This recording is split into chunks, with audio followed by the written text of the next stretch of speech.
Hi കൂട്ടുകാരെ, അസ്സലാമലൈക്കും. അപ്പോൾ ഞാനിന്ന് മാഞ്ചിക്കറി വെക്കുന്നത് എങ്ങനെ നിങ്ങൾക്ക് കാണിക്കാം.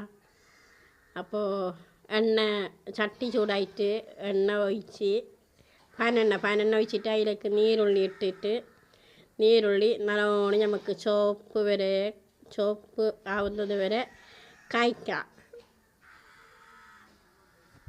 ഇങ്ങനെ കായ്ച്ചുകൊണ്ട് നിൽക്കാം. കായ്ച്ചിട്ട് നമുക്ക് നല്ല ചുവപ്പ് നിറം വരും. നല്ല നമുക്കിത് കായ്ക്കാം. എന്നിട്ടായിട്ട് നമുക്ക് അതിലേക്ക് തക്കാളി ഇടാം. തക്കാളിയോ ഒന്നായിട്ട് നമുക്ക് അതിനൊക്കെ കായ്ക്കാം.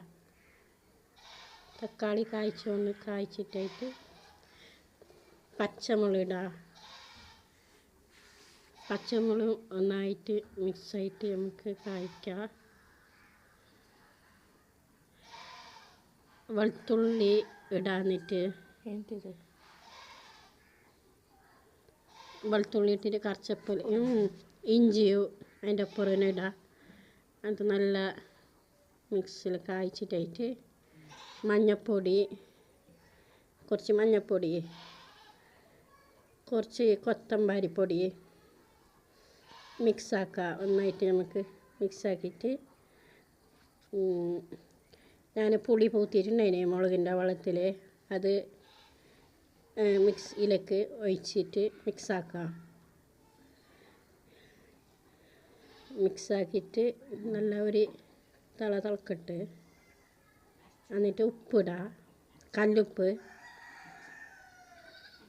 കല്ലുപ്പിട്ട് കഴിഞ്ഞിട്ട് അരച്ചമുളക് അതിനൊക്കെ മിക്സാക്കിയിട്ട് കുറച്ച് മിക്സാക്കിയിട്ട് നല്ല ഗ്രേവി പോലെ നല്ല ഗസി പോലെ. എന്നിട്ട് കുറച്ച് വെള്ളം ഒഴിച്ചിട്ട് തിളക്കാൻ വെക്കാം. തിളച്ചിട്ടായിട്ട് നമുക്ക് മീനിടാം. മാഞ്ചി മീനിട്ടിട്ട് നമുക്ക് മാഞ്ചി ഇട്ടിട്ട് ഈ കറി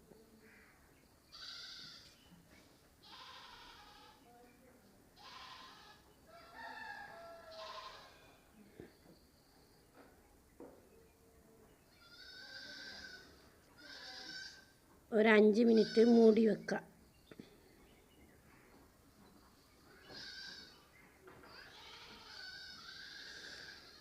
ഒരു തിളച്ചിട്ടാകുമ്പോൾ ഗ്യാസ് ഓഫ് ചെയ്യാം. ഗ്യാസ് ബന്ധാക്കാം. നല്ല രുചിയുണ്ടാവും ഈ കറിക്ക്. നല്ല ചപ്പാത്തിക്കെല്ലാം നല്ല പാങ്ങുണ്ടാവും. നല്ല ഗസിയല്ലേ, നല്ല പാങ്ങുണ്ടാവും. നമ്മളെ നാടൻ കറിയാണ്. അപ്പോൾ എല്ലാവരും എൻ്റെ വീഡിയോ ലൈക്കും ഷെയറും സബ്സ്ക്രൈബും ചെയ്യുക. വീണ്ടും